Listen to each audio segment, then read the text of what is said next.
Good evening. I'm Gordon McHenry. I'm President and CEO of Solid Ground, and I want to first of all thank all of you for coming and braving a forecast of inclement weather. I also want to thank you and apologize for our delay. We had one of our panelists who was depending on public transportation, and the doors would literally not open to let her off to come and talk with us tonight. And we are missing. We're missing one of our panelists who I think may be stuck in traffic coming up from South King County. So if she's able to join us, we'll bring her up on stage and have her contribute to this conversation. So hopefully all of you know a little bit about Solid Ground. We are a community action agency, been in this community for over 40 years. We work to end poverty. We work to address oppression and racism. And we work to bring community together. And I think all of us in this room know that our region is facing an incredible homeless and housing crisis. There are people in desperate need for services, and we're getting lots of advice on how to address our services, including scaling up rapid rehousing, aligning our services, and I say our, I mean all housing providers, to the federal government's changing expectations and some models. And so we thought it'd be really important to have a community conversation with people who actually are funders and set out those expectations, people who provide those services, people who have been affected and dependent upon those kind of services. And that's the purpose of tonight's conversation. We will have an opportunity for you to pose questions to the panelists, but our hope is that this is a conversation that starts here and it's one that continues out into the community, and as a result we have a community that's more informed, more equitable, and more supportive of those who are in need of housing stability. And I think I have covered everything, and I'll turn it over to our moderator, who is KUOW's Kate Walters. Some of you may not recognize her by voice, but she is a producer of the show The Record and has extensive experience reporting on homelessness, her and her team. She's done some reporting on what we call the jungle and other related issues. And so I'd ask you to please welcome Kate and to get this conversation started.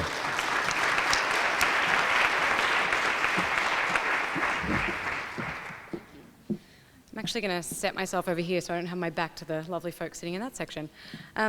So I'm Kate Walters. I'm a producer and reporter at KUOW, and I am going to be moderating tonight, and I'm going to give you guys a chance to ask some questions of the panelists as well once I'm done. I will ask that when you get that chance that you keep those questions fairly brief so we can get through as many as possible. So before I introduce our panelists, I want to make sure that we're all on the same page. So we're here tonight to talk about rapid rehousing, and who here is familiar with that term and what it means? All right, so pretty much all of you. So for those of you who may not be as familiar, or for those of you who need a little refresher, I just want to give you a definition of that term from All Home King County. So rapid rehousing is an intervention designed to help individuals and families to quickly exit homelessness and return to permanent housing. Rapid rehousing assistance is offered without preconditions such as employment, income, absence of criminal record, or sobriety, and the resources and services provided are tailored to the unique needs of the household. There are three core components of rapid rehousing, and they include finding housing fast for an individual or family experiencing homelessness, helping to pay for the housing through a subsidy, and connecting those people to jobs and other services that help them retain the housing. So this has become a big part of one of the recommendations that the city has been given in terms of how to address homelessness, and we think because of that it just deserves a little further discussion. So to tell us a little bit about the way that this could work in our city, what the challenges are, how we could address them, we have our panelists, and I'm just going to introduce them briefly. Catherine Lester is the Director of the Seattle Department of Human Services, a rapid rehousing funder and policymaker. We have Maria Williams, who is the Program Director at LifeWire, which provides rapid rehousing and other services to domestic violence survivors. And we have Rachel File, a UW Assistant Professor with the Evans School of Public Policy and Government, and she researches nonprofits' influence on solutions to homelessness. And finally, we have Tamara Bauman, a Solid Ground Case Manager working with homeless families. So welcome and thank you for coming.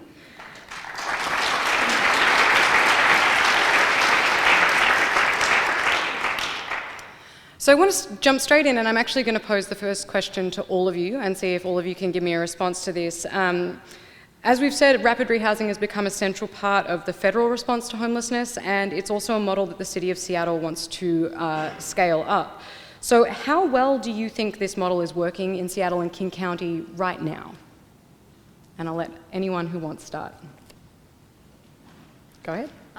Well, I would say that rapid rehousing is a really great solution for people who have fewer barriers.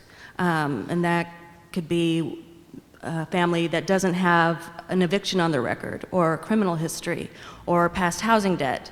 Those seem to be the biggest barriers for folks who are in our programs the longest.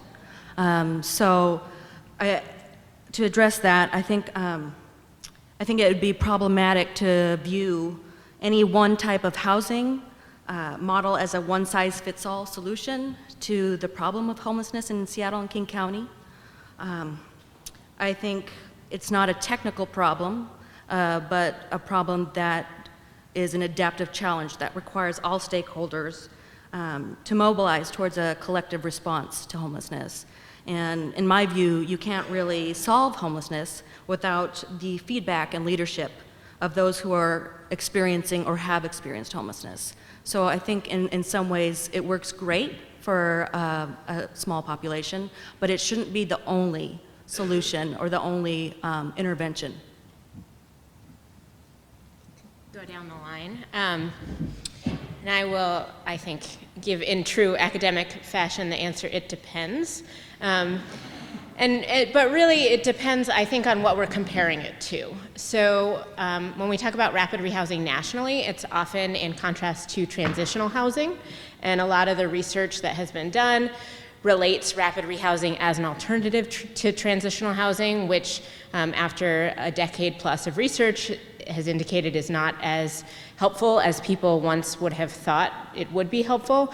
So we can say that perhaps it is doing better than transitional housing. We can say it's doing better than nothing, right? Maybe leaving people on the street. If we're comparing it to a longer term, more permanent subsidy or permanent supportive housing, then it's not doing well at all. So I think the comparison group in terms of what we're trying to expect is really important to assess how well it's doing. And Rachel, I'm just going to jump in. You used the words transitional housing there, and I'm wondering if you can just explain to people what that means so that we know what we're comparing things to. Sure, and transitional housing these are different strategies to address homelessness. And transitional housing has been around longer than rapid rehousing and comes from the idea that people who are experiencing homelessness need a supportive environment for a temporary period of time, usually 1 to 2 years, during which they receive many services that might help enable them to then move elsewhere and live independently. So usually these are residential environments that are very service-rich, but they're also temporary. And for the context of the audience, this is one of the approaches that the city has been told they should scale back in favor of putting more resources into rapid rehousing. So I'm going to continue with you, Maria. How well do you think that rapid rehousing model is working in Seattle and King County at the moment? Well, I am not an academic, but I'm going to say the same thing that Rachel did, and it depends. I think that when you are structuring a rapid rehousing program, that's part of the inconsistency I think that our region has experienced, is that rapid rehousing may look one way for one organization and then wildly different for another. So what we've found, that particularly for survivors of domestic violence, which is the population that I work with, is that when you have a flexible program that allows people to receive not a set amount of months of rental subsidy, but really dig into what works for them and what they need, and then also pair that with flexible funds that can address some of the issues that Tamara was talking about. So can pay back debt, can pay off evictions, can pay other barriers to housing that the family may be experiencing. And couple that also with supportive case management, we call it advocacy in the domestic violence world, that can really help a family get the emotional tools that they need to obtain and maintain stable housing. Hi everyone, my name is Catherine Lester with the City of Seattle. I would echo a couple of things that the panel has said. I think Fidelity is really important, so I think the city of Seattle is beginning to think about how to increase its investment in rapid rehousing. In the upcoming year, we're actually investing roughly about $2 million in rapid rehousing. That's going to be across about 5 agencies, along with some support to King County, and that will serve approximately about, hopefully, 500 folks. Households, I should say, not individuals. I think households and individuals is a distinction that's important. And what I would offer is that we truly cannot think of this. This is I just came from a conversation with folks around homelessness. And one of the things that came up in the conversation is that we often try to address things with kind of one size fits all. And so the original comments about this being an adaptive challenge, not a technical, I think are really important. This notion around kind of not black and white thinking, that there's a lot of gray, and so we definitely have opportunities to improve the fidelity of how we're doing rapid rehousing.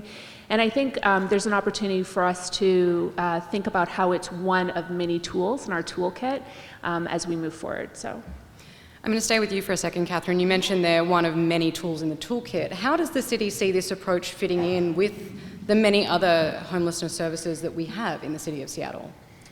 Yeah, so I'll kind of contextualize it around the city's Pathways Home Plan, which is really kind of predicated on 3 things that we want to make sure that we do. One is that we really want to make sure that we're investing in things that work, and it's why data matters in terms of thinking about that.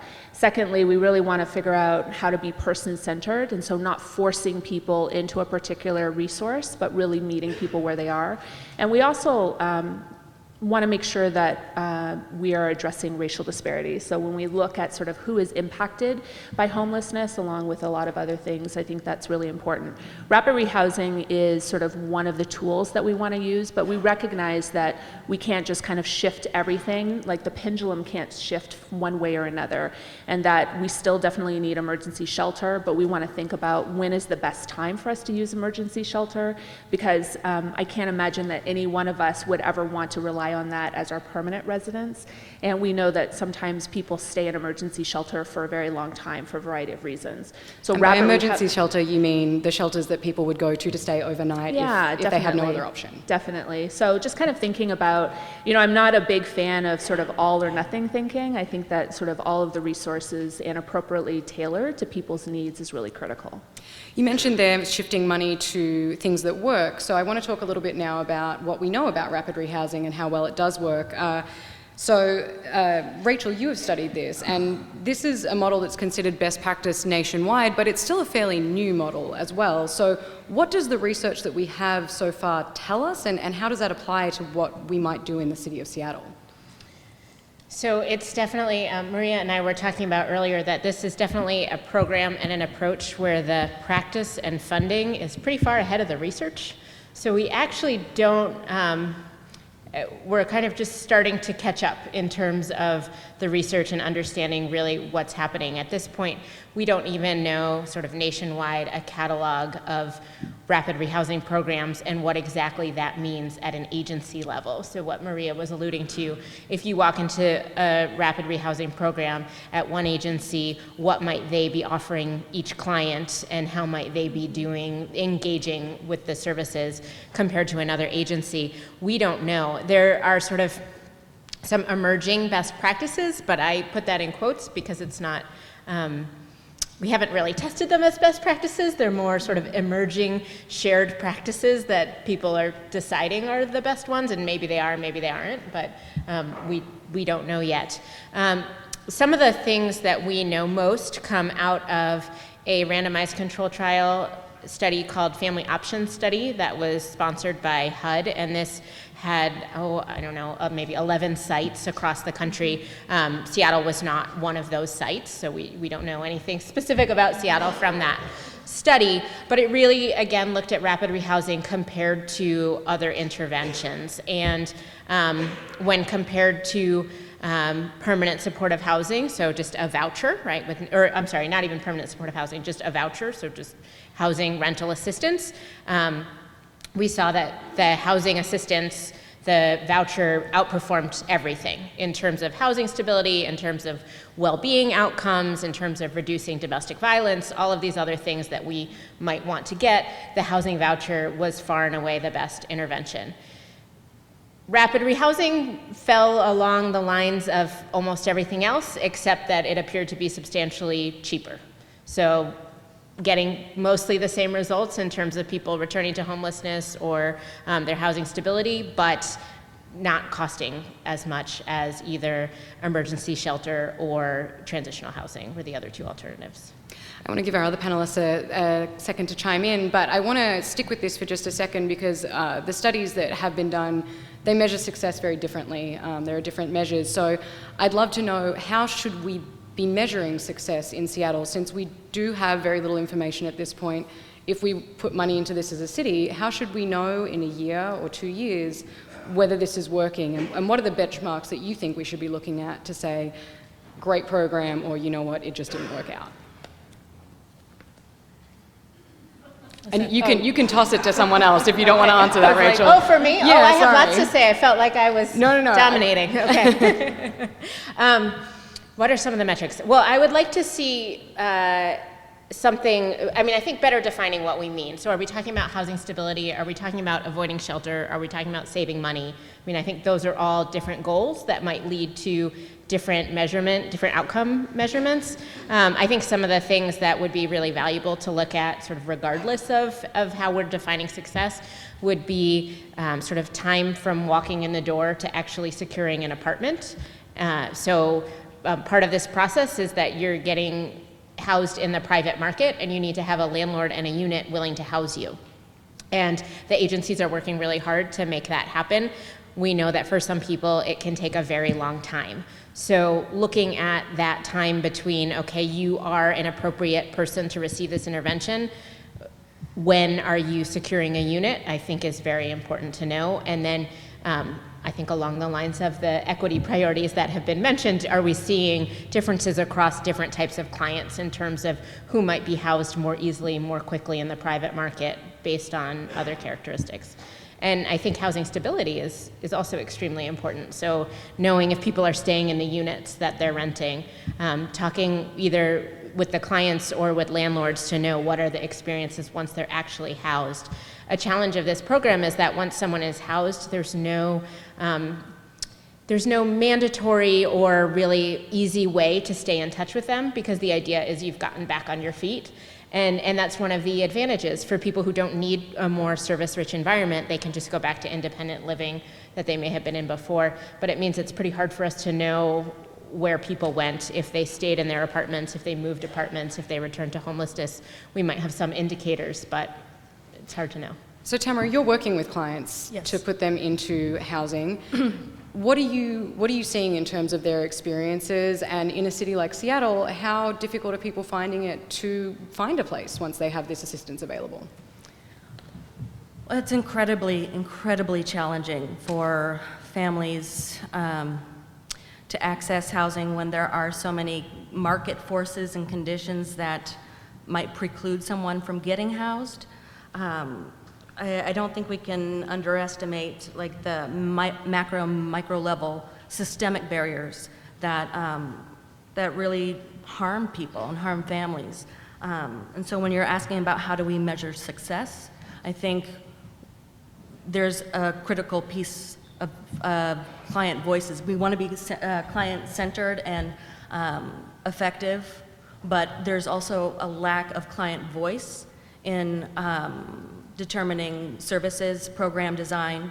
And so I as an advocate who came from the DV field, I believe it's absolutely critical to center the voices of families who are impacted by domestic violence or homelessness, to have the core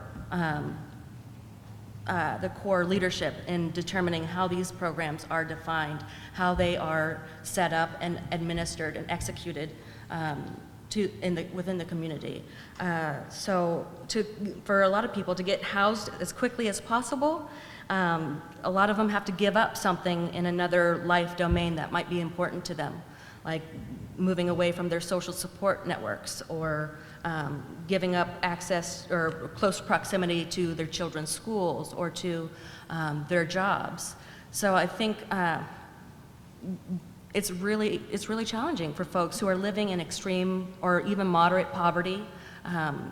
Then you have institutional racism and zero rent control policies that make it very difficult for anyone to be able to not just access housing, but to sustain housing once they're housed. Even with the subsidy, once that subsidy ends and they haven't met all those program goals of obtaining employment or accessing public benefits, a lot of people are still left in a similar position from when they entered the program. So, yeah, it's challenging. Maria, you work with an organization that also helps people to get into housing through rapid rehousing programs. I'm wondering, that idea of what happens when the assistance runs out, what do you find from your clients is it enough time for them to be back up on their feet? Are they finding the assistance really does get them back to where they need to be? How do they deal with it when that sort of transition comes up? I think this is where supportive services really play a key role in any sort of housing intervention. If you have a case manager that's walking along beside you in the process and that you've built a trusting relationship with and you know that you can rely on, you're far less likely to become homeless again, because you can say to that individual, I don't know how I'm going to make next month's rent, or I can make next month's rent, but I need new tires for my car, and I don't know how I'm going to do that. And it's all these really, when you're living on the edge of poverty, all of these very small things to many people that can really push you over the edge and lead to homelessness.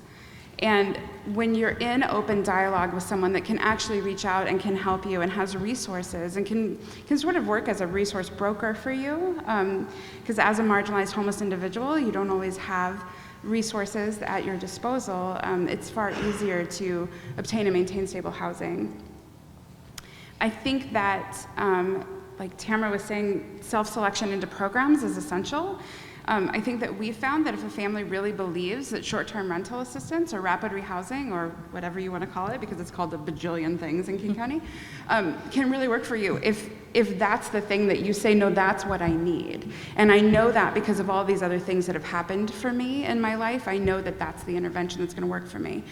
But anytime that you, I think, develop a program that has really defined restrictions around it can only be this much, and it can only be this long, and it can only look this way, that's setting families up to become homeless again.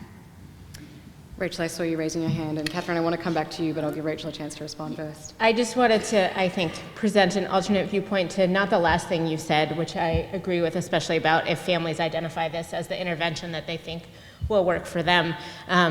But the statement about that supportive services are important in any housing intervention, because I think actually what we know is for a lot of people it's just affordability, and that's what the research has shown, the study I was mentioning as well as other studies, that if you can afford where you're living, then it doesn't matter if you have services or not. Maybe it does matter, but we actually see the improvements in physical well-being, mental well-being, children going to school, all of these other things without adding those supportive services. We get those results just from making sure that people can afford where they live.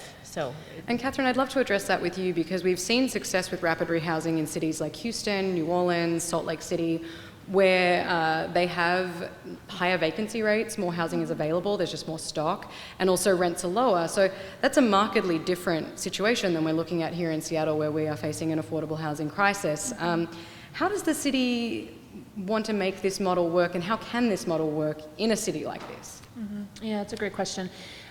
So I was just thinking about also the theme around flexibility. So I think flexibility is definitely sort of access to dollars to be able to be used flexibly. But flexibility is also about sort of the ability to get people indoors. And so we talk a lot about housing first, but the reality is that we don't often have opportunities for people to be housed first. And so thinking about how we actually take advantage, one of the things that the city and the county are doing is really thinking about a remake of our landlord liaison program and really thinking about how do we create a greater sort of lean-in leverage for more units to be available, and recognizing that we've got to do a better job at helping folks that are practitioners be able to navigate that, because oftentimes social workers feel like they have two clients that they're working with. They're working with people who they are trying to get housed, and then they're also working with landlords and trying to kind of manage a variety of different dynamics. And so one of the, I think, opportunities moving forward, and this is not to say that it is necessarily totally easy. I recognize that this particular community around our rental markets is very different than other communities, and yet we are also seeing opportunities in other high rent markets to be able to be successful with rapid rehousing. I think it's about sort of making the choice. Are we willing to do whatever it takes and be really flexible and creative in doing that to get people housed, or are we waiting for a perfect scenario by which people are indoors? You brought up there the other side of this equation, which is the landlords. And in a market like Seattle, landlords have got a lot of options. You know, we've got people at really big companies, we've got people who have, perfect rental histories, a lot of money to spare. I'd love to hear from the caseworkers, how do you deal with landlords, and how can we get landlords on board for a system where they do have the choice of someone else and not necessarily taking a chance on someone who has a rapid rehousing voucher? I've had a lot of success in kind of building relationships with landlords, and they often will call me, a case manager, or their housing advocate, if there are issues with the tenant that happens to be living in their property. That has really mitigated a lot of issues for the property to rent to one of our residents or one of our program participants. So relationship building and collaboration across sectors is critical, because you're not just there for the participant, you're also there for the landlord. And I think that creates a feeling of safety and trust with them that really is just a matter of kind of schmoozing and developing that relationship. It's critical. Yeah. I just want to offer, I think that's a really great point, and I want to offer that this is an opportunity for public sector, such as the city and the county, to lean in terms of our ability to have systemic impact. So a lot of times we talk about sort of our work from a service perspective, which I think is, as a social worker, I think that's totally important. But there are some real systemic barriers as to why people are outdoors, or why, quite frankly, why people need helping systems, period. And so I think there's an opportunity for the city to lean in a different way around the accountability of our system, and particularly landlords and other housing options for the responsibility of this being a thriving community. The panelist that we're missing tonight is a woman who is someone who has been through the rapid rehousing process. She's someone who had help from the program, and I would love to hear from Maria, perhaps you could help with this. I'd love to hear the experience that people go through once they do have a voucher available to them, especially if they want to stay in the city of Seattle where the market is so very tight. Sure, and Tamara can speak better to the city of Seattle specifically than I can. We house people most frequently in East King County and South King, simply because our organization is based in East King County. But what I can tell you is that so much of that is dependent on the relationship that the organization has sought to build with landlords, and I really like the idea. It's not ideal, but it is real that you have two clients. You have the person you're working with and you have the landlord. In all the conversations that myself and my coworkers have had with landlords, what it boils down to is that they're business people, and if you treat them as business people, they're far more likely to respond to you than if you come to them pleading your case. We've been very fortunate that there have been a number of survivors that we've worked with who have said, that they want to disclose this to landlords, and it happens the landlord may also have experienced family violence, and that can be something that it's sort of a giving back nature. But that is the small minority of instances. This is where we find that flexible funding really, really helps. That if you can offer an increased deposit to a landlord, if you can offer first and last month's rent up front, if you can give them your business card and say, if things go awry, I'm a person that you can be in touch with. And then as a service provider, you continue to make that contact with the landlord over time. That seems to really build that relationship. So much so that when then the landlord has other property available, they'll often call you because they know that you can get people in quickly. And as a business person, that's what they're looking for. So in working with landlords and in tight housing markets, that's the best success that we've had. It sounds like a pretty heavy lift from the case manager point of view, and I'd love to know how feasible, I guess, it is to ramp this program up substantially with that kind of manpower needed behind it and that kind of relationship building and time spent. And Rachel, you raised your hand. But well, it's actually related to the question. So I've been doing some research with the Downtown Emergency Service Center on the implementation of their rapid rehousing program with a single adult population. And in their program, they actually have a split among the staff where they have case managers who work exclusively with the clients, and then they have housing specialists who work in the landlord relationships. And that is, of the sort of many ways that this program can be implemented, that's also an option for sort of splitting that workload, which is something that they've sort of evolved into over time. And some of it came from feeling like it was maybe too much of a heavy lift for the case managers to be trying to manage both. And so the case managers can work with the housing specialists within their own agency instead of feeling like they have to be focused both on the client and in the market.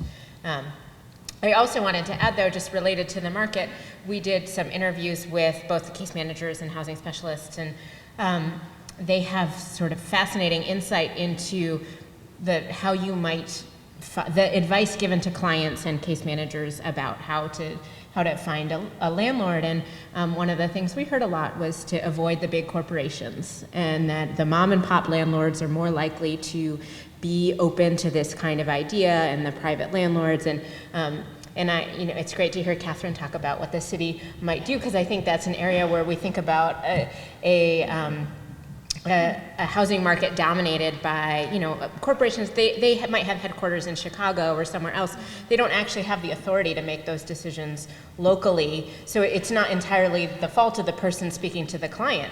But at the same time, if we think about that percentage of our market that's not really available for this type of intervention, and then we're trying to get more people into the intervention, it's going to be an increasing problem. Well, Catherine, I'd like to know from you, with that idea in mind, that it might be the smaller, the landlord, someone who owns a house. Some of the clients going through rapid rehousing programs do have big barriers. They might have an eviction record. They may have criminal histories. What do you want to say to landlords in Seattle to get them interested in this idea of renting to a rapid rehousing program person instead of, say, someone from Amazon? Sorry, that could be a loaded question. So I have two thoughts. One of which actually goes back to your original question about capacity, and I'd love to sort of go back to that because I do think capacity matters. I last month was in a conversation in the Bay Area and with a colleague who does some system work around returned citizens, otherwise known as reentry, in the South. And he quoted this statement that 75 million people in this country have some sort of criminal history. And that's such a staggering statistic to me. It's a quarter of our country's population. And so when you think about sort of this exclusivity about who you're actually going to do business with, it feels very short-sighted.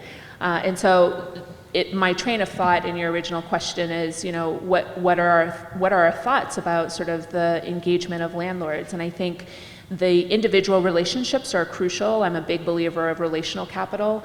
But not to sound repetitive, but I just think that there's an opportunity similar to, you may have seen in the paper sometime in the last couple of months, the mayor sent a letter basically severing the relationship between the city and Wachovia.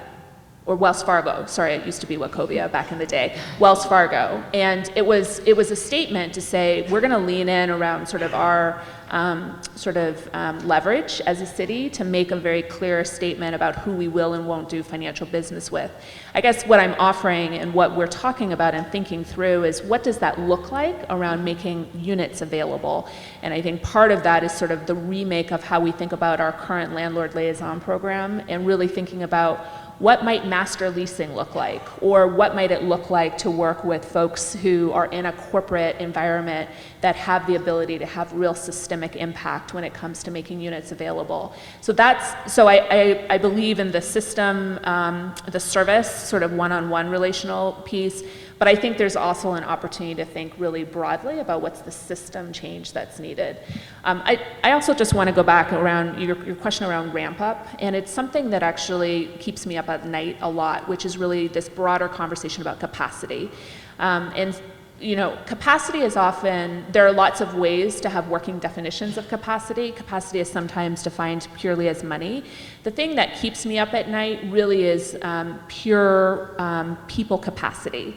And the ability to not only recruit and retain folks who are working with communities and individuals who are such on the margin in our community, but also the capacity to have really strong folks that can stay in it for a long time and have fidelity to a practice. And so I think, I often give this example. If this was a transportation package that we were talking about, there would be capacity around the transportation infrastructure that is needed. And I think that we need kind of a human service infrastructure that really supports us being able to move forward and ramp up new and continue good stuff.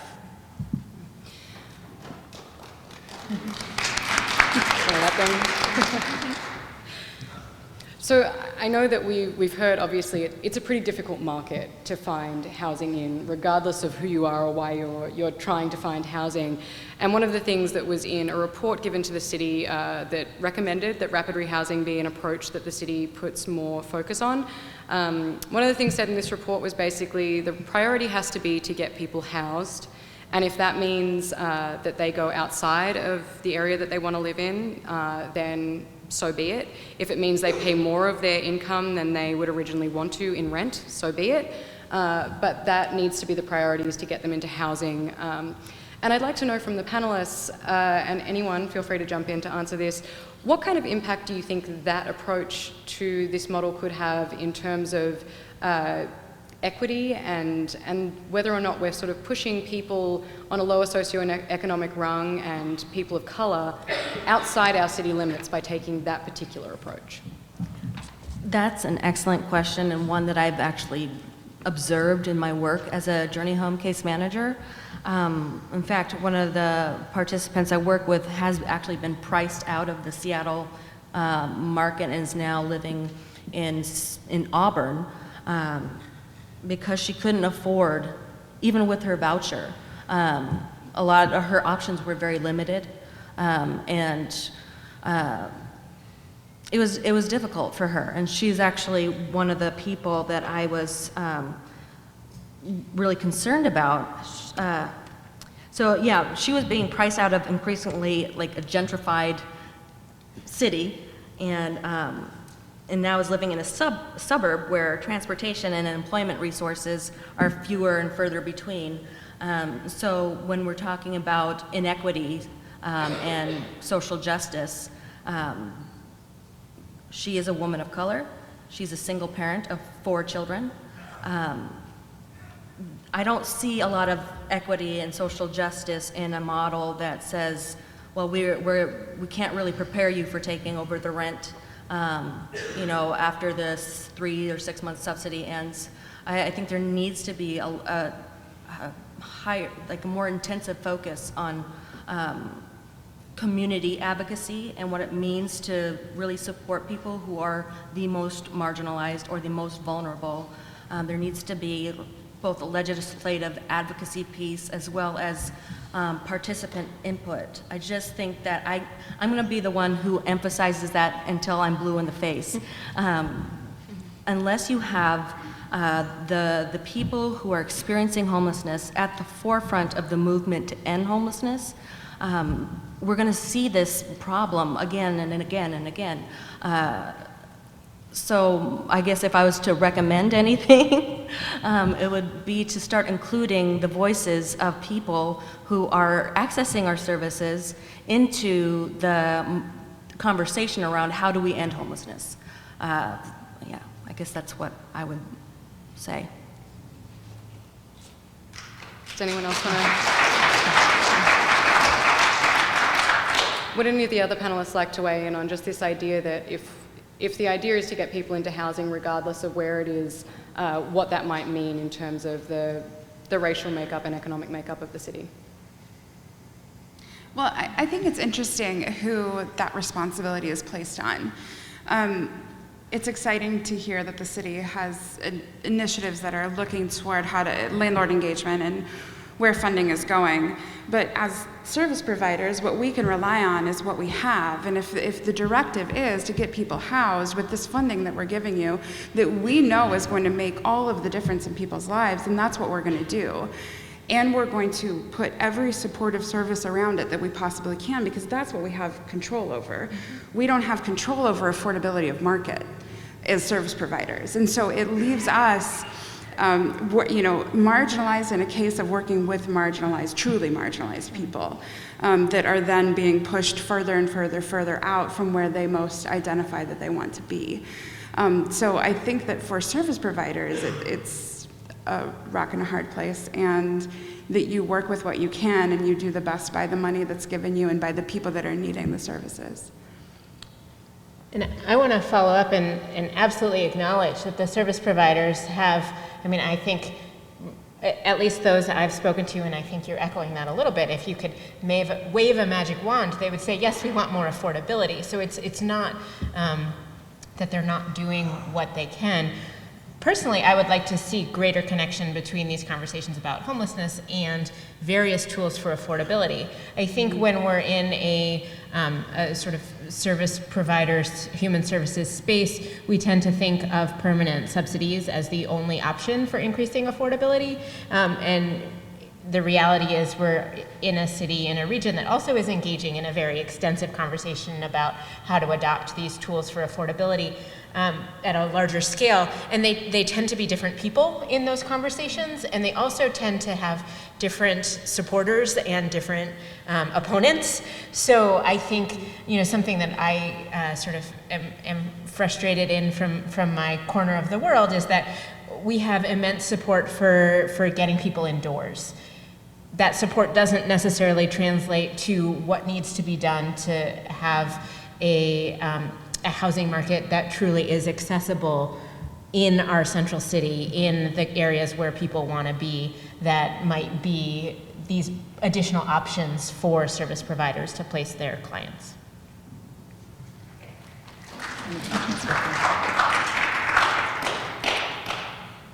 I guess the only thing I would add is I always like to give context to the city's and really the mayor's vision and sort of path around this work.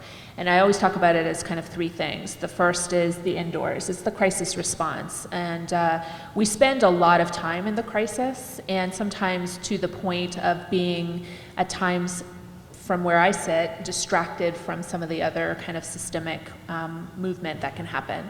The second is really around housing affordability and this commitment to continuing to figure out how to generate local resources and rethink what it looks like locally to make more affordability and livability real in this community. And then the third is sort of what we've been talking about, which are the improvements to our homeless system, thinking about how to be much more person-centered and investing in what works and addressing racial disparities. I always sort of give those three sort of contextual points because I think it's important. None of them kind of sit alone or could sit alone. And what I would just acknowledge inside of it is that I think what is a great opportunity, albeit a little more challenging perhaps since the November election, is to really think about what does it look like together to be more coalesced locally in how we talk with and advocate at the state and with the federal partners. And so, because I think some of what we are attempting to do is fill in the cracks of disinvestment that has been 40 years in the making. And the affordability crisis that exists, quite frankly, along the West Coast is a reflection of something more than what local government can fix and solve alone. Affordability.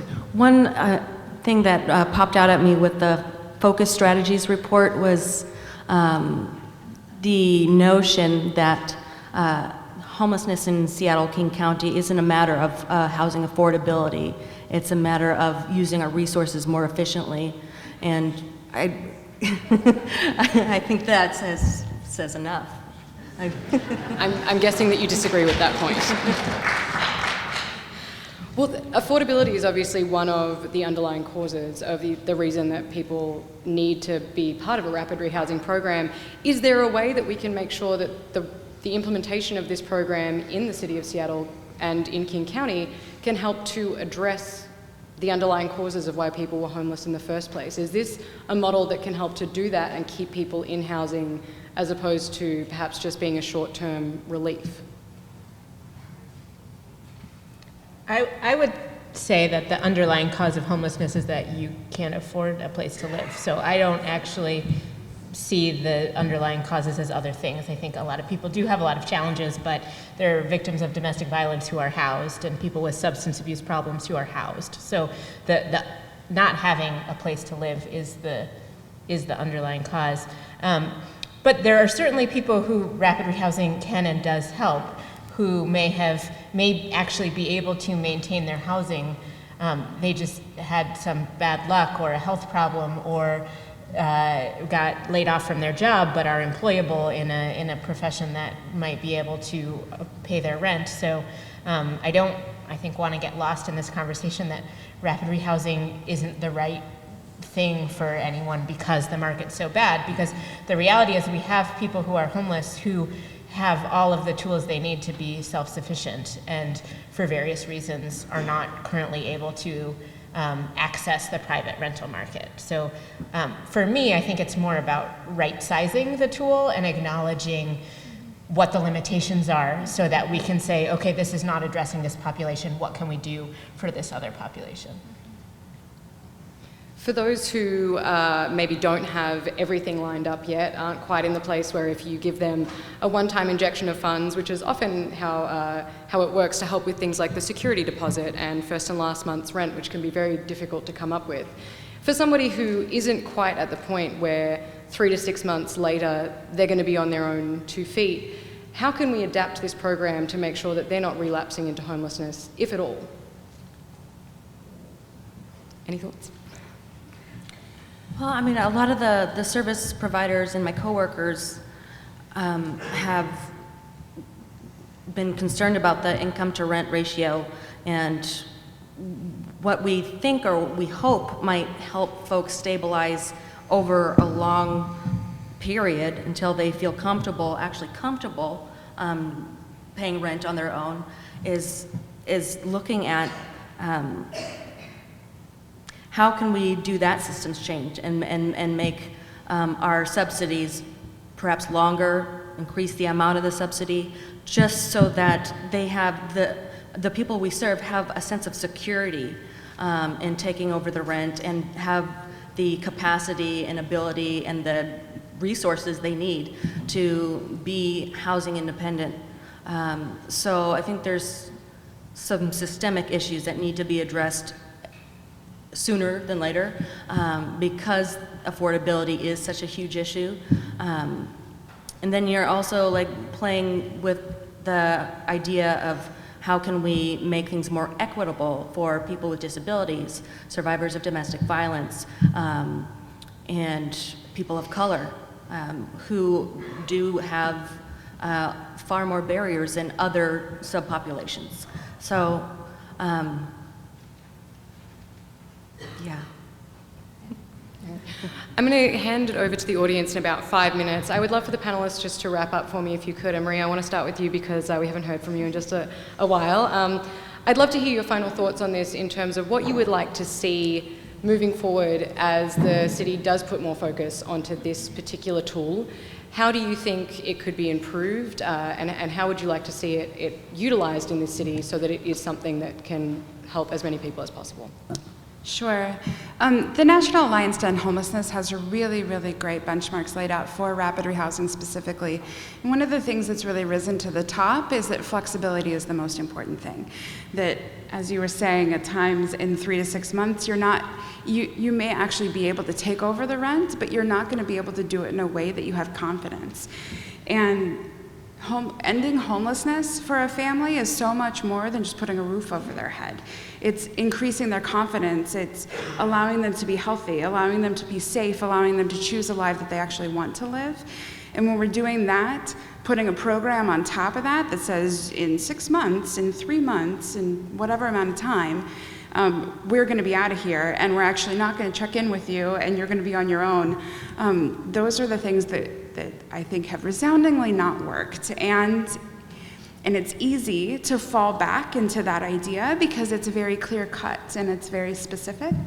And I would challenge the city and funders to really think differently about it and really think flexibly, really trust the folks that you're funding, that they can best serve the populations that they're set up to serve, and that when you do that, that's when you see a reduction in homelessness. So I'll bring up something that we haven't used the term progressive engagement at all yet, which is very particular to this program. It's the idea that the case manager does have the discretion to sort of ramp up assistance as needed, but you don't want to start at that place, right? You don't want to give people way more than they need because you want to be a good steward of public resources, and you don't want to sort of patronize people with more services than are actually necessary. So that's one of the sort of values or strategies that's meant to be part of rapid rehousing.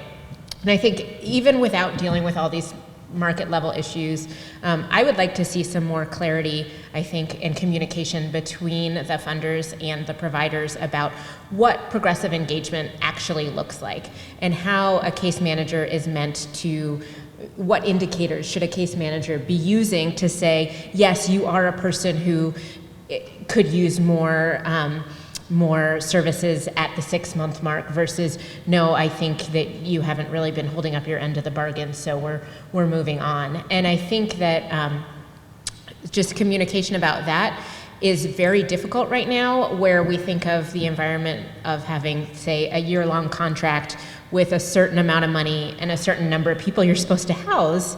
It's very hard to say, well, you're at the 6-month mark, but we still need to house 3 more people, so we're not going to ramp up your engagement and services, and instead we're going to, give some more people their first last month rent and security deposit. So I think something that could be improved just even within the constraints that exist is more communication about how that process should look. I would definitely like to see more collaboration between funders and providers and program participants. And one of the things that I think we can start doing now is have one of the things I'm personally working on is developing rapid rehousing focus groups for program participants, current and formerly homeless families and individuals, to come and share feedback with funders, service providers, administrators, because I think that might change the conversation a little bit if we have input and perspective from a group that hasn't really been tapped into, but are the ones that decisions are being made around. I think I'd like to see a little bit more of that, and maybe including homeless families into the rapid rehousing learning circles. And even thinking creatively about how we can expand our partnerships with like faith-based communities to identify landlords and housing leads, and I think the landlord liaison project is phenomenal, and I think that's going to make a huge difference. So I think, again, participant-led rapid rehousing feedback should be prioritized. Catherine, I'm going to let you wrap it up. Sure. So when I was thinking about today's conversation, there were three things that really kind of resonated with me as I was kind of reflecting. One is that I think data matters. And I'm a big believer, people have heard me say that I don't believe any data is really conclusive totally, and yet it's a critical barometer in kind of understanding where you're starting, where you want to get to. And that stories are part of the data. So I think sometimes we think about data as just kind of widgets that we count, which actually kind of drives me crazy because widgets don't really tell us anything. They tell us something, but not a lot. So I think data matters to having a culture of learning and where we're learning about what makes real impact for real people. The second thing that I was reflecting on is, and you've heard me say this, is that capacity matters, and that the ability to have the right capacity to do what we're trying to do well. And that paying attention to how we do our work and do it well. So I think, Rachel, you said, we've got lots of different rapid rehousing programs happening, but they don't all operate the same way. And I've been using the example of fast food. Like, they all have a McDonald's shingle out on the front, but back doors, there's like one's a McDonald's, one's a Taco Bell, one's a Burger King. They're kind of, and that's not to be disparaging at all. It's just to say that they're slightly different ways. They're all kind of, they look the same on the outside, but they're slightly different on the inside. So capacity matters. And then I would say the third thing, which has been echoed, is that equity matters. And that particularly for me, I talk about this as a woman of color, equity matters, and that it's important to lead with race. Because when we look at who is impacted not only by homelessness, but by every other kind of, quote, helping system, disproportionality and disparities around race are pretty shocking. And they feel even more shocking in a community like this that is diverse, but is also increasingly white. And so I would say, data matters, capacity matters, and equity matters. All right. I'm now going to turn it over to our audience. So I believe we have a couple of mic runners. Maybe? Yes? Okay. Okay. What I might ask you guys to do then is if we can have people just come up to the mic and form a line, and we'll have Mike kind of usher you in. I will say again, if you could keep your questions relatively short, that would be very, very helpful. I will probably cut you off at the 1 minute mark, so please don't make me do that. Okay, well then, what it missed was what is it going to do for our senior population? Because a lot of our seniors don't have enough money to live on. Is there someone in particular who would like to take that question? I'll say in the research I've done, we found that people on a fixed income, whatever that income source, it's extremely hard to think that rapid rehousing is an appropriate tool for someone with a fixed income. We've found the exact same thing. Is there anything going on at the city level to look at that particular issue, Catherine? We're not looking, so our rapid rehousing investments have largely been with families and single adults. We're beginning to also think about what this looks like for youth, although young people are kind of very different in their own way. The city's sort of by de facto attempt to really divert and prevent homelessness for elders is through our case management program and the work that we try to do to really support and wrap around older adults to make sure that they're not at risk of homelessness. It is not a rapid rehousing program. I want to be really super clear about that, but I appreciate you raising this because it could be something and should be something we're thinking about. Thank you. Okay. Now, next question. I'm gonna go ahead and give someone else the mic. I'm so sorry. I'm gonna go to the side. First of all, thank you all. I guess one big theme has been flexible funding and progressive engagement. The question I have is, Kevin, you had mentioned $2 million with the goal of housing 500 families at about $4,000 a family. Maybe I'm wrong there, but with between a security deposit, first and last month's rent, case management, all the background checks, it doesn't seem like it leaves a lot, and then paying for a couple months rent, it doesn't seem like it leaves a lot for flexibility, for extending that or paying the landlords a little bit more to help get people in. Just wondering, is the amount of money that we're setting aside for this program going to allow for successful rapid rehousing? Thanks. Thank you. Catherine, I'll let you Yeah, that's a great question. So just a minor clarification, it's roughly 500 households, because I know terms and clarification matters. And, I think you raise a really good point in that the city has historically really invested a lot in our crisis response. And so it's been very challenging, quite frankly, to get sort of the political will to begin to make investments so that we are doing things with greater flexibility. But I am hopeful, although the $2 million that I referenced is a drop in the bucket, I am hopeful that it begins to create a path for how we invest more and more towards kind of this flexible way of thinking about how we're doing our work. We're also doing some other sort of interesting things to try to build in flexibility with some of our kind of crisis response investments that are happening, and I appreciate you prompting it because it's a reminder that we need to do more. But it's just to be for real, it's been challenging. It's been very politically challenging to make that shift. Hi. I want to thank you for doing such a good job of giving us a good feel for what the program can and cannot do.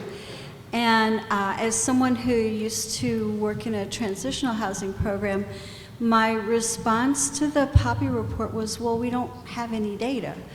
And what if we, and I'm asking the researcher, what if you were to study 12 months worth of transitional housing versus 12 months worth of rapid rehousing? That would be the real comparison. And it would deal with people who have maybe one barrier to get back into housing versus people with many barriers who need more time and services. That's the study I want to see. Rachel, I am going to let you answer that. I'm going to make a couple of clarifying points for people just so that people remember. Transitional housing is the model that basically gives a lot of services to help people be housed for around 1 or 2 years. Very supportive environment as opposed to rapid rehousing. The Poppy report is a report that came to the city from a national expert who is recommending we move money away from things like transitional housing to rapid rehousing. So Rachel, as a researcher, I'm going to let you respond to that request and question. So my first response is that research also costs money. So if the invitation comes with some research funding, then we can talk about it. But while there are parts of I think all of the consulting reports and the city's plan that I disagree with, I am pleased to see the advice to move away from transitional housing. That's something that I also feel like we actually already have a lot of data and information about, and it may not have been presented in the Poppy report in particular. And I would say that just because it doesn't show up as a cost-effective solution in a national research setting doesn't mean that it doesn't work for particular people. So this is not to deny anyone's experience of having succeeded through a transitional housing program. One thing that we know nationally about the way transitional housing is implemented is that it's often very restrictive and is very selective about who gets into it. So in terms of equity and accessibility, transitional housing, and on a national scale, I can't speak to any local experiences in particular, tends to be among the most selective of who they're even allowing to be in the program. So I think there's enough, personally, I think there's enough evidence that we don't actually need to study it more, and we can move to better research around some of these other interventions that we really haven't looked at yet. Thank you very much. Hi there. I'm a case manager in a single women's shelter at a nonprofit, faith-based, Salvation Army. My question is kind of a two-parter. You guys talked about self-selection or self-referral. Honestly, as a case manager, I'm still in the dark as to how the women are supposed to actually access the rapid rehousing kind of from beginning to end. So I understand they need to be verified as eligible, first off. So I think that happens at 211 and maybe some other places. But can you give us a general overview or idea of how the process works, just the actual self-referral piece of it? Well, the coordinated entry now has, there's I think it's 5 different regional access points where people can either walk into or set up an appointment through 211 to get assessed for a housing resource. My knowledge is primarily with families, but I think like youth and single adults can start accessing services through the RAPs, or regional access points. So they're assessed and then they are offered a resource based on their responses to the ISPDAT. Yes. And then the participant ends up getting referred to that program. The program calls them to set up an intake appointment. They call them, Rapid Yeah. Rehousing does, so either Solid Ground, DESC, St. Vincent de Paul, or, was there one more? Yeah, Lifewire. I'm sorry, what? So there's Solid Ground, St. Yeah. Vincent de Paul, DESC, and there's one more, right? That does Rapid Rehousing in Seattle? There's a few, there's several. There's more? Yeah, Okay. so I think. I'd like to find out just more about it, and I have many questions, so I'll get back in line. But the answer is that you will call them. Thank you for You'll following call the them. rules. Go ahead. Hi, I'm wondering how the City of Seattle is either engaging now or planning to engage with people who have experienced homelessness or are experiencing homelessness in program development. Yeah, that's a great question. So I would say that most of the work that we're doing around engagement, we're doing in partnership with All Home. All Home, King County has been for a while now really intent on engaging folks who have experienced homelessness. I feel like it's always something that can be even more deep and rich. One of the things I'm really excited about is a conversation that we've been having with the Human Services Coalition to really think about what more authentic engagement with providers, but also want to think about what authentic engagement with individuals who have experienced homelessness looks like moving forward, recognizing that, nonprofits can't do this work alone, funders can't do this work alone. It really is going to take us sort of partnering in a different way. But the simple answer would be All Home has done a really amazing job connecting with people who've experienced homelessness, and that's really kind of the leverage point that we connect with them on. And I'd like to piggyback on that by saying maybe you could come to one of our Rapid Rehousing focus groups and have that conversation with our participants and service providers. I think that's one method or one way of getting participant feedback on program development. I'm a big proponent of that. Yeah, so I'm kind of new to learning about a lot of this, so forgive me, this is kind of like a basic question, but what has the city done? Like, we just live in a really liberal city. Have there been any policies introduced to try to either have like a certain percentage of new homes be like affordable, or like having a rent cap, or like how's that played out in this city? So this is a space that I am not as sort of technically deep on, but definitely the housing and affordability and livability agenda, or also known as HALA, is intended to provide really kind of broad-based citywide policy direction around what it looks like to make more units available. And I want to acknowledge that there's some technical pieces just around zoning that is not my area of expertise, and it's been challenging for the city to engage in conversations with communities about that, what it means to be much more dense, and inside of that density to create more affordable units. So I'm happy to follow up with you and get you some additional detail. A big part of renewing and doubling the housing levy this past year was intended to create additional resources for affordable housing to be developed.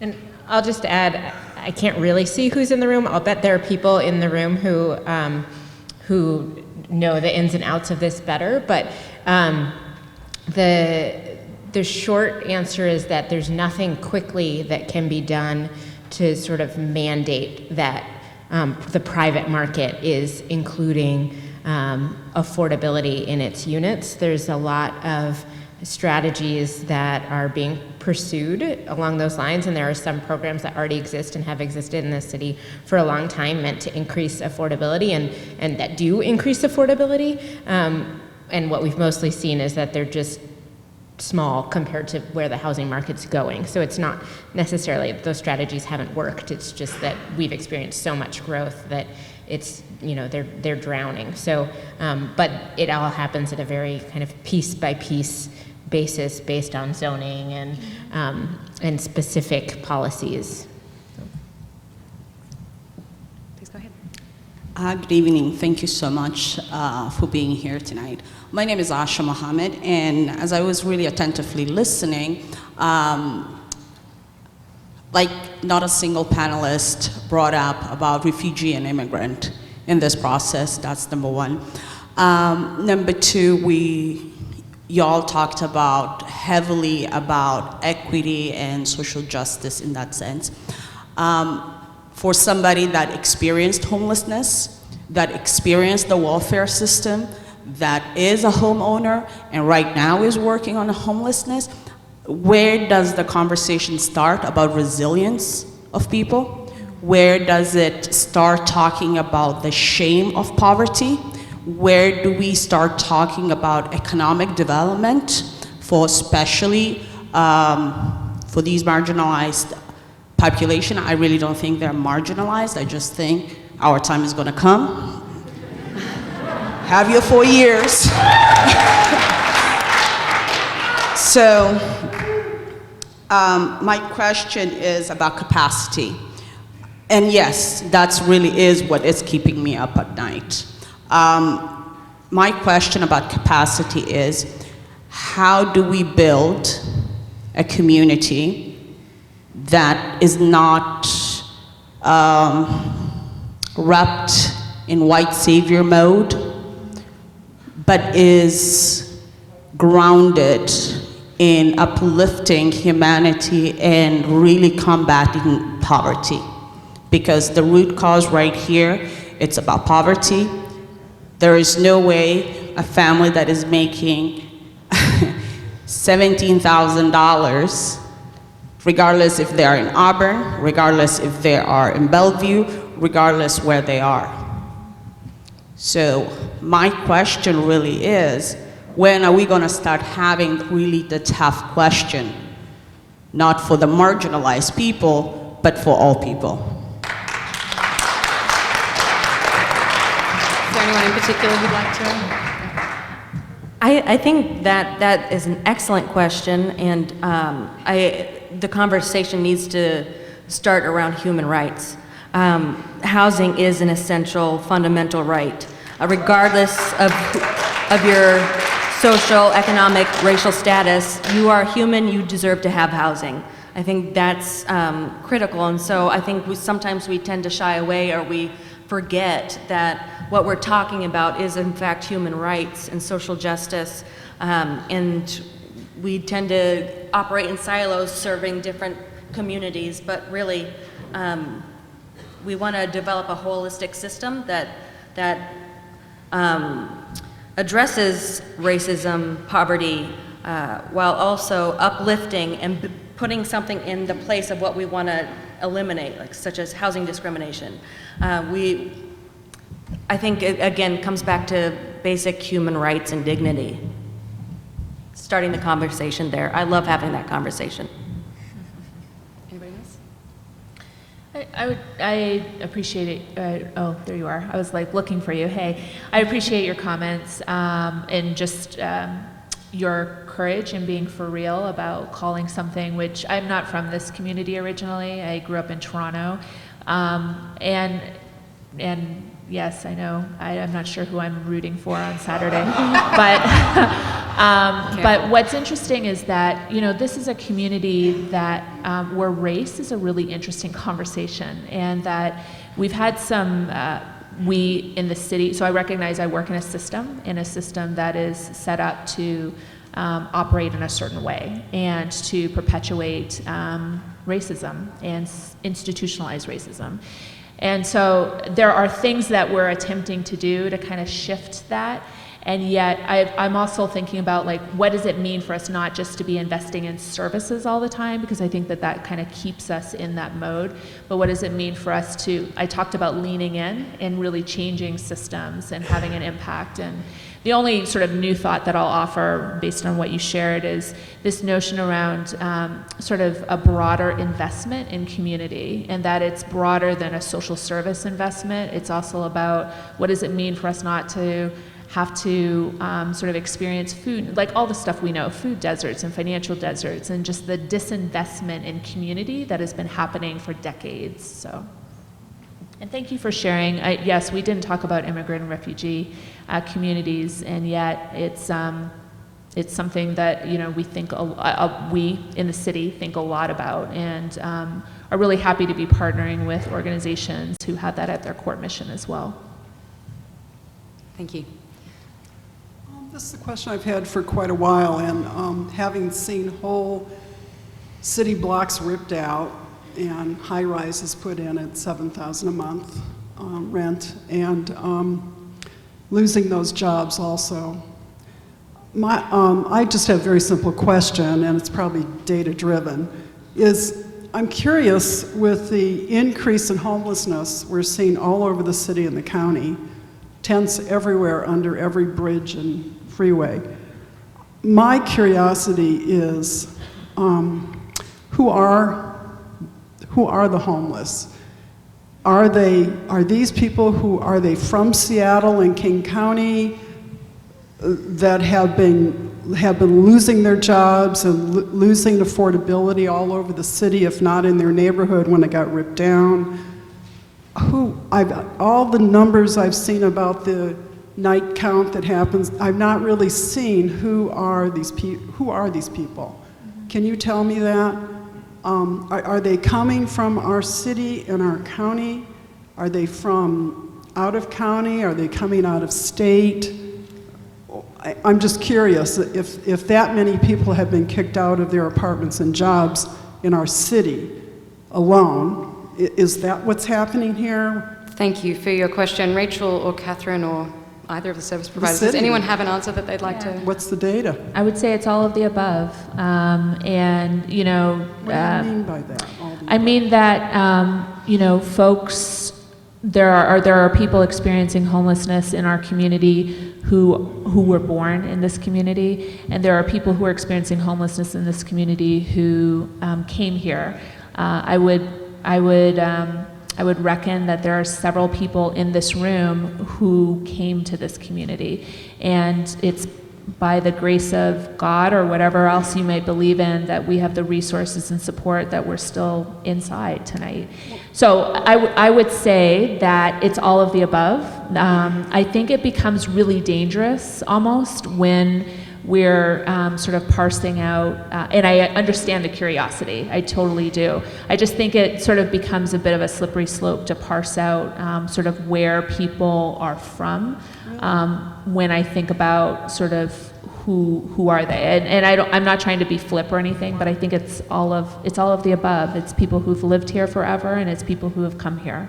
And I'll echo Catherine's point, but from a different perspective, which is that rising rents are associated with increases in homelessness.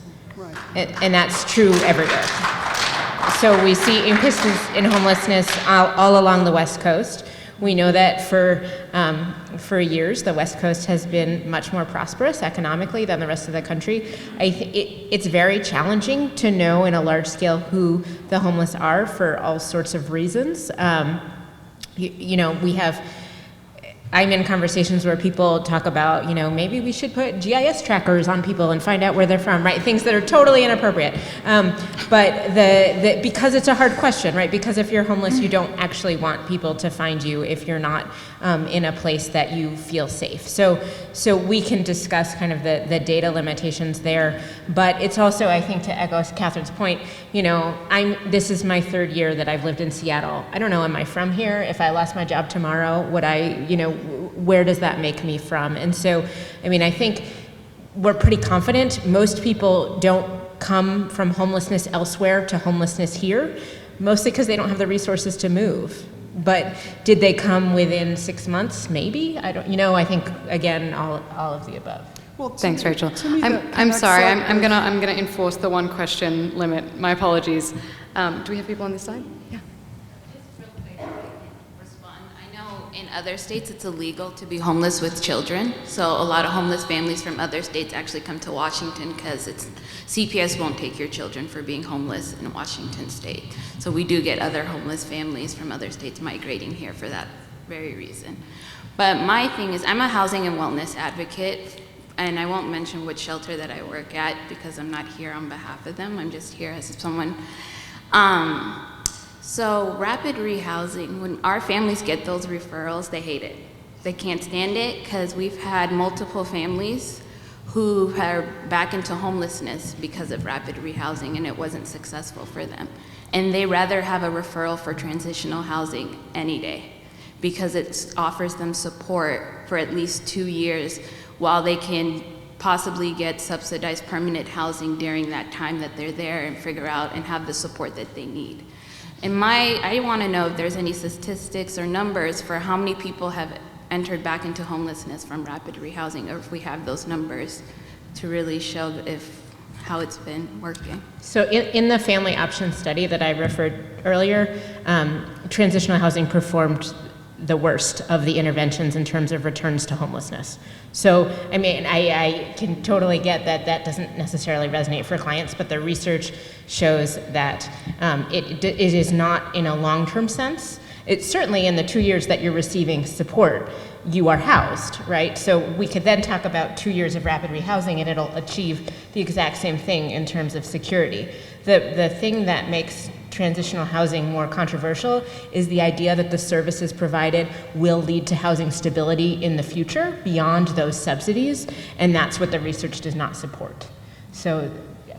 I think too that it's not a clear line between rapid rehousing and transitional housing, that in rapid rehousing, for the most part, an individual has a lease in their name.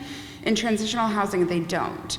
So it's the difference between having a lease in your name and being housed and being in a supportive program and being homeless still.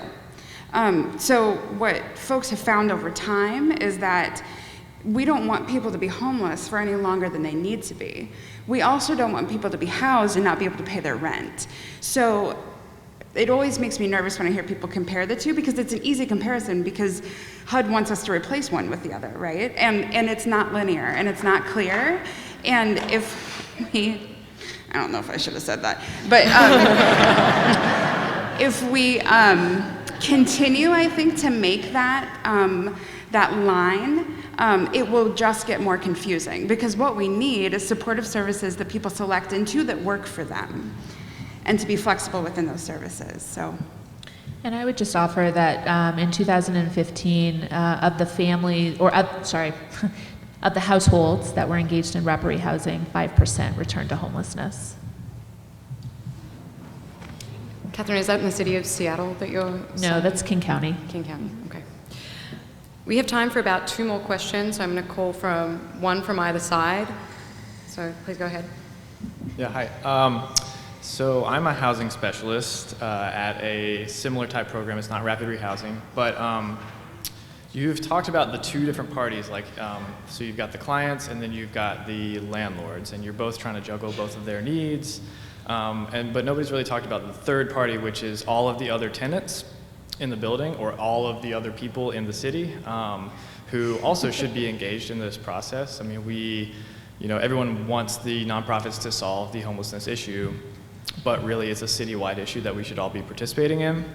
And in my work, I've seen lots of our clients who get housed in an apartment building, and it's great for the first few months, and their neighbors, maybe they notice that they look differently, or their friends look differently because maybe they still have friends who are still homeless, and they get targeted. And so that ends up being a lot of pressure on the landlord as well to have to deal with these complaints they're getting and all this stuff. But I'm just wondering, how do we, and source of income protection is great in Seattle, and it doesn't exist everywhere, so we should be grateful that we have it. But how do we engage the general public in more accepting behaviors, or like finding ways to like just make sure that everyone's on board so that someone who does get housing isn't immediately discriminated against by their neighbors? That's a big question. Who wants to tackle that one? Well, my perspective is that to unlearn some of the preconceptions that we have been conditioned with and indoctrinated by, we have to do early intervention. So getting into classrooms, elementary schools, and talking about what it means to be self-sufficient, and what it means to have support systems, and what it means to be anti-racist, anti-oppression, pro-community. I think we need to start normalizing these principles at an early age so that it becomes a normal part of, it's normalized in society generally. I think early intervention isn't talked about enough and probably should be scaled up. In addition to the interventions that we're talking about now, is also talking about how do we reach youth, and because they're the future, of our services and of our country. So I'm a firm believer in teaching skills, teaching attitudes, and community love and liberation to children when they're going to be the future of our services. I would just echo what Catherine said earlier about trying to develop a more cohesive voice around the issue across sort of service areas and levels of government and kind of what, as a region, because I think, what I said before about the disconnect between the housing and the services, and we could talk about disconnect between Seattle and our neighbors, kind of whatever, but I think if there were an easier to understand message, that might also help. I want to thank our panelists. Thank you very much for taking the time tonight to pass through this with us and to answer our questions.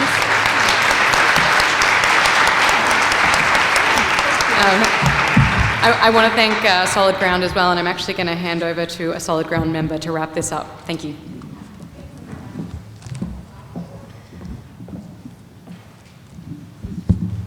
Is it on? Oh, okay, it's on. Hi, everyone. Thank you all for being here tonight. I wanted to quickly respond to one of the questions earlier about how to build more community and change perceptions in the community of poverty, about poverty. And tonight was really built intentionally. It was by design that we had a panel of funders, providers, and consumers, and that you didn't have to put your address in when you registered, and that there was no cost to attend, so that we could get more people and more perspectives in the room, and I really appreciate you all for coming out tonight. Thank you for joining this important conversation. Solid Ground believes that coming together as a community is sacred, and that it's an important tradition of civic engagement. It connects us to a legacy of actions that have built up to progressive social change in our community. And it's not only how we honor the hard work and sacrifice of those who came before us, it's how we further the investments in our community and in social justice.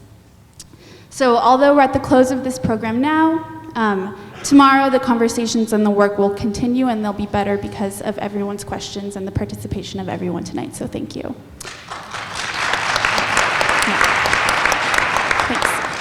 On your seat, you'll find a brief survey put together by All Home. This is an opportunity for you to share your input on how the strategies will be implemented, so please fill it out to share your thoughts. And also, you'll find a Solid Ground donation card. And there are staff standing around the room, too, who can help you, but please consider making a gift tonight. A donation of any size helps provide safe, stable housing for a person in need right now, so thank you. Also, we're hoping to have more community conversations just like this one, so you can help support us in making more of these evenings happen. And lastly, if you want to learn how to stay engaged or get engaged, pick up the phone and call Solid Ground, and you will most likely get me on the other line. And we're always happy to hear from you and happy to connect with you. So I hope you get home safely tonight, and thank you so much for coming out.